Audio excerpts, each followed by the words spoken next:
Good morning. We just picked up anchor at out of Essex, Connecticut, and it's kind of a dreary morning. It's a lot of moisture in the air. You can see it's a little foggy, but it's not too cold, which is nice. We are making our way down the Connecticut River right now, and we're headed to Block Island. Our trip today is about 40 miles. So we're hoping to get it by mid-afternoon, early afternoon, I guess.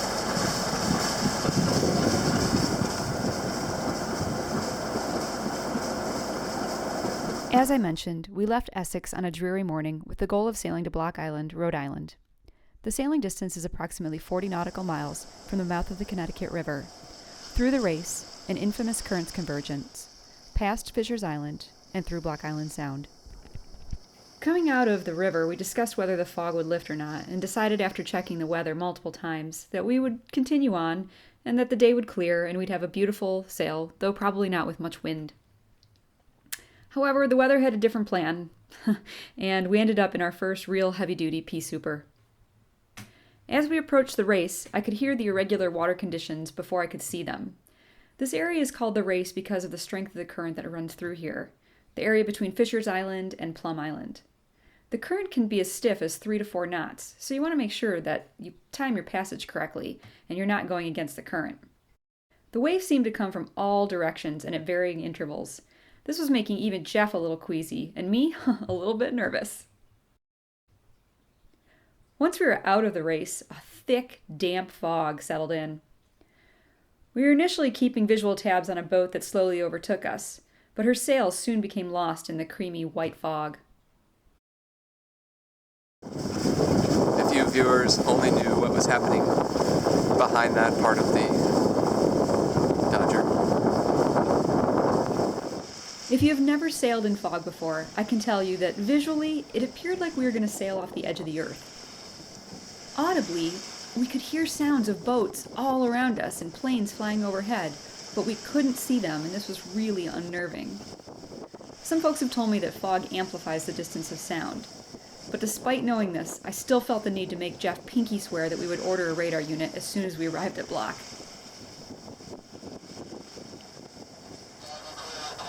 Eventually, we dug out our handheld electronic foghorn and made our presence known for those around us. We later learned that we were blasting the wrong signal, and now know that we should have been making one prolonged blast every 2 minutes. This is for a vessel under power, rather than what we were doing, which was 2 prolonged blasts, which signals underway but not making way. About 2 miles off the shore of Block Island, the fog finally lifted and we could see land. As we made progress toward the channel to the Great Salt Pond, we discussed what a momentous trip this was for Bear. We were essentially bringing Bear home to the place she had spent over 20 summers with the previous owners.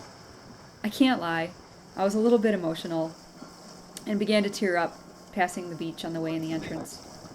Yes. Not only were we bringing Bear back to her old haunt, but we were going to get to hang out with David and Jeannie, Bear's former owners, people we really like and feel really fortunate to know. After searching the mooring field for an open mooring ball for about 20 minutes, we decided to call the harbor master on the off chance that a ball was available that we didn't see. It was the Wednesday before July 4th, and we knew that it was a long shot, but it couldn't hurt to try. Though we found out that private mooring balls were available, ones that you would have to vacate early in the morning, we opted to anchor out. The price was right, and the anchorage was not quite crowded yet. After we got the hook down, we went for a dinghy ride to explore this new anchorage. We checked out the docks by Champlin's and Payne's, Those are bunker and had a close boats look there. at the American Cruise Line vessel.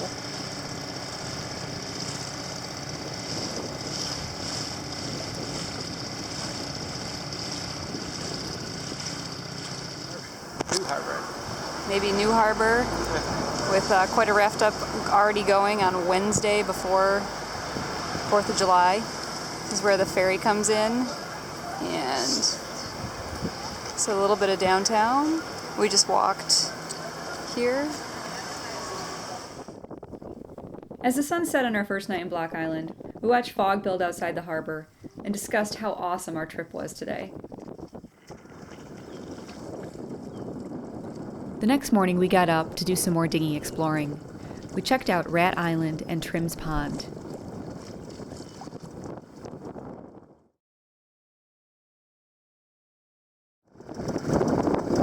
go under the underpass.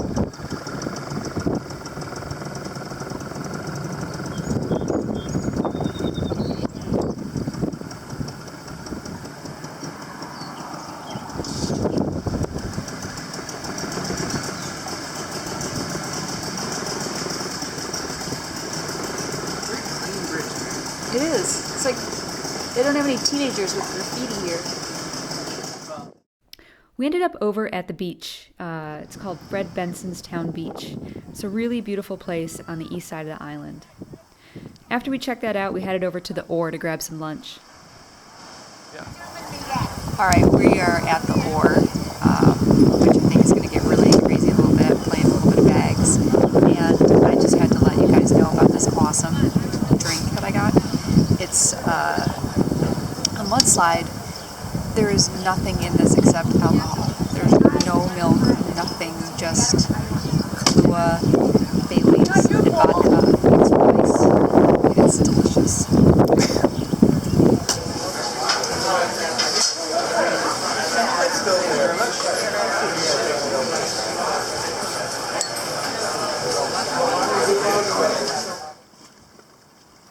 We capped off that day with sundowners in the cockpit and enjoyed another beautiful sunset. The following day, we got a surprise message on our blog from Don on Penrose. He said he was anchored just a couple of boats behind us in the anchorage. Don was someone who had been following our blog and our YouTube channel for a while. We're always eager to meet folks like this, and so we hopped in our dinghy and went in search of his boat. After chit-chatting for a few minutes from the dinghy, he invited us on board his Lord Nelson 36 for drinks and a tour. It was really cool to get to know Don and meet his kids. We now affectionately refer to Don as Lord Don. It turns out he was admiring Bear at the same time that we were, but we put in an offer first. I'm glad it all worked out. He got an awesome boat in Penrose, we got Bear, and we made a new sailing friend.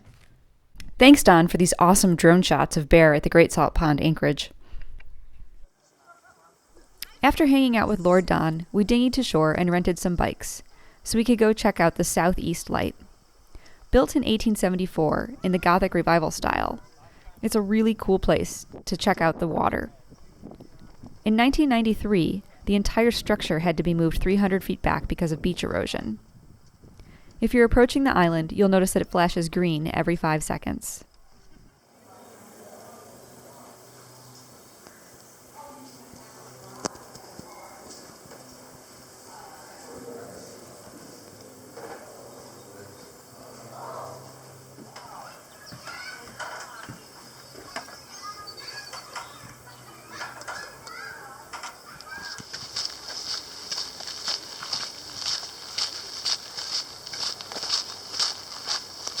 Watch out for alligators. Next, we rode slowly, because I'm a terrible biker, and we went to Mohegan Bluffs. From here, you can descend about 140 steps down to the rocky beach.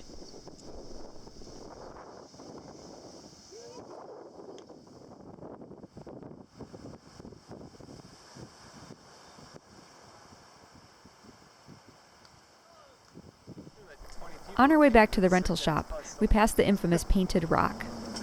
This is a landmark on the island which is repainted, often in the cover of darkness, multiple times a week. People use this rock to send messages, tell jokes, claim territory. You can Google Painted Rock, Block Island if you want more information. Later that day, we were able to meet up with David and Jeannie, the former owners of Bear. First, they came aboard our boat for wine and cheese and to check out all the upgrades we had made since we purchased her 3 years ago from them.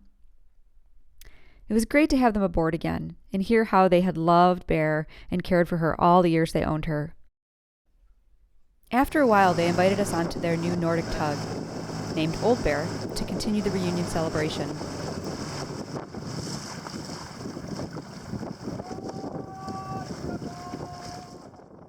From high atop their crow's nest, an awesome vantage point, we could really see how full the anchorage had become.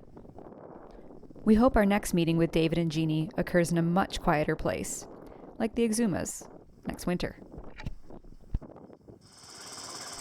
The next day, we decided to rent a scooter to see some of the further off attractions on the island.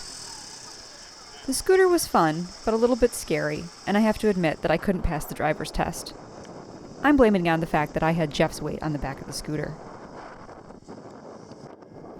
Anyways, here's our obligatory scooter shot.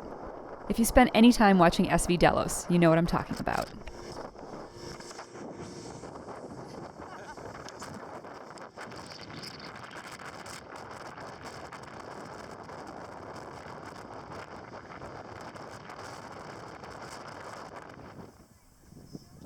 At the north end of the island, we parked the scooter and went for a long walk along the beach. We wanted to check out the North Light Lighthouse. This one was built in 1867, and it's now run by a local commission who charges a fee for guided tours. If you're coming in from the water, this flashes white every 5 seconds.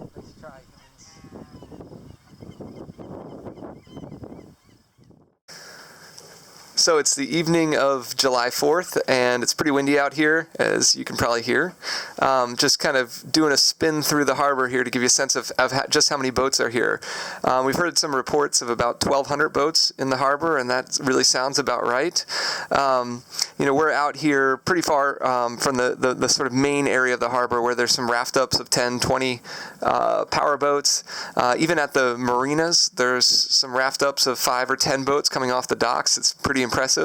But it's also really impressive how well of a job kind of Block Island does dealing with this. There's, 4 or so pump-out boats that are going all the time, all day long, and they're really efficient and quick.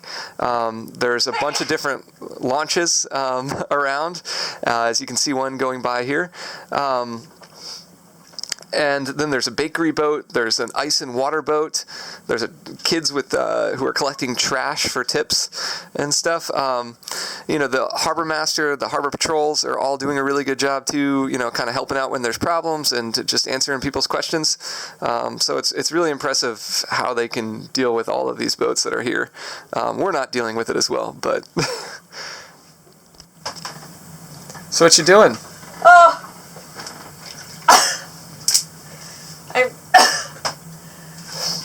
Oh my god.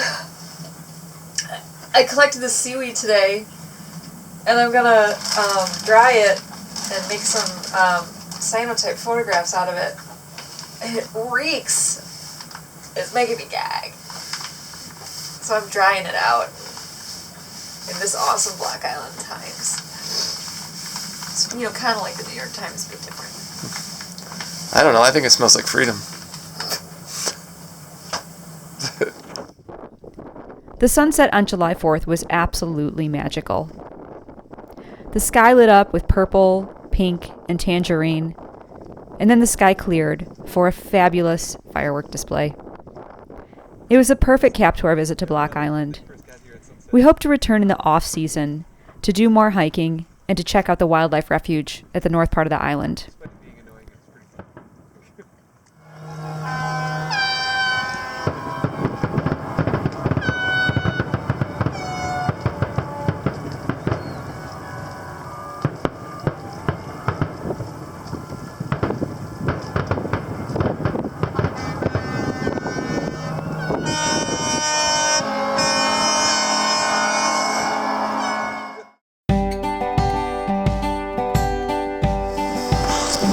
Next time on Return to Season Sailing, we leave Block Island headed for Cutty Hunk, only to be detoured by some lumpy seas.